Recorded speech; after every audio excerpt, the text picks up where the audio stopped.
Pegou, Rodrigo? Peguei. Rodrigo.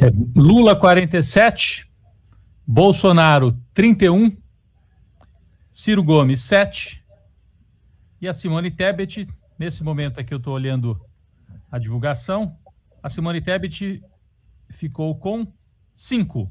Ela estava com 4, oscilou um pontinho para cima e foi para 5. Então, Lula oscilou um ponto para cima, e importante é que o Lula oscila um ponto para cima em relação à última e 3 pontos para cima em relação a 2 semanas. Então, em 2 semanas, o Lula ganhou 3 pontos no IPEC, fora da margem de erro nessas 3 semanas, o que mostra realmente uma curva para cima no caso do Lula. O segundo turno está com 54% para o Lula e 35% para o Bolsonaro.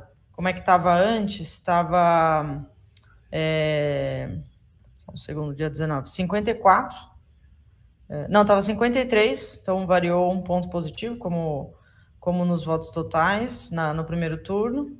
E os 35 do Bolsonaro oscilaram negativamente. 36 passou para 35. Essa oscilação positiva do Lula, ela não permite a gente concluir com mais certeza a existência de um movimento de voto útil, né?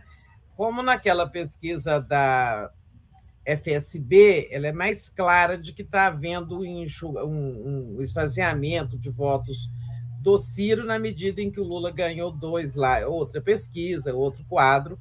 Aqui não dá para dizer porque o Ciro se manteve estável, né? O Jornal Nacional divulgando aqui, avisando que e denunciando a história da falsificação das pesquisas. Vocês viram que estava rodando nos grupos bolsonaristas uma falsificação com áudio perfeito. Eles pegavam o gráfico, que era o gráfico mostrando o Lula na frente na pesquisa anterior, e invertiam como se fosse o Bolsonaro em primeiro lugar. Eu até recebi, inclusive, de uma pessoa da família isso, e o Jornal Nacional acabou de gastar aqui 2, 3 minutos para dizer que são falsificações feitas pelos bolsonaristas. Impressionante isso, como eles estão... Saiu imagem até do cenário do Jornal Nacional, com o apresentador da Globo, mostrando esses números invertidos.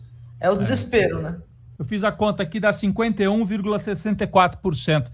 Os 47% do Lula significam 51, uns quebradinhos, 64% para o Lula. Então daria vitória em primeiro turno pelo IPEC, sim. Vitória em primeiro turno. Esse um ponto é dentro da margem de erro, mas ele pode estar fazendo muita diferença, porque ele melhorou o posicionamento do Lula em relação aos votos válidos, né?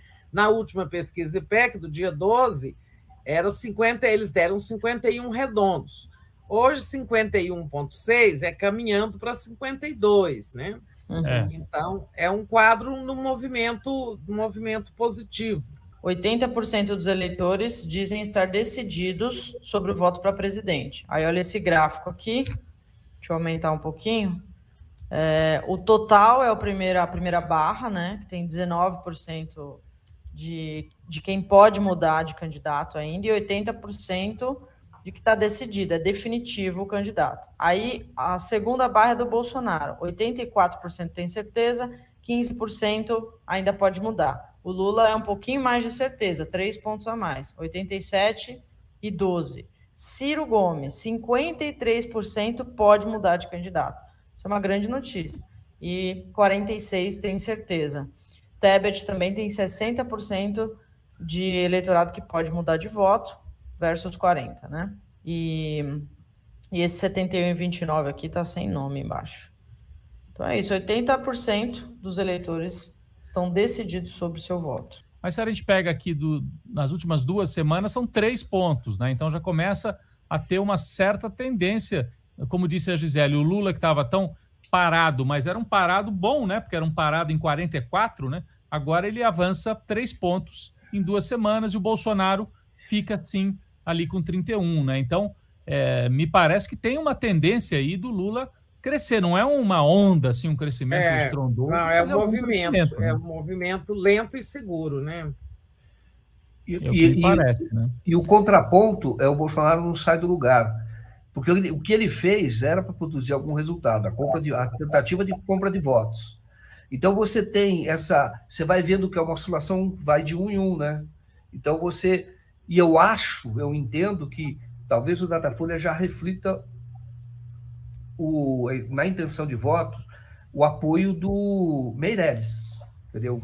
Eu entendo que o Lula não vai perder apoiador por conta disso, mas vai trazer apoiadores. Pode fazer análise se é bom ou se é ruim, aí é outra discussão. Mas do ponto de vista de estratégia eleitoral, o Meirelles alimenta o voto útil, o movimento de voto útil, e ele traz, não ele em si, mas o que ele representa.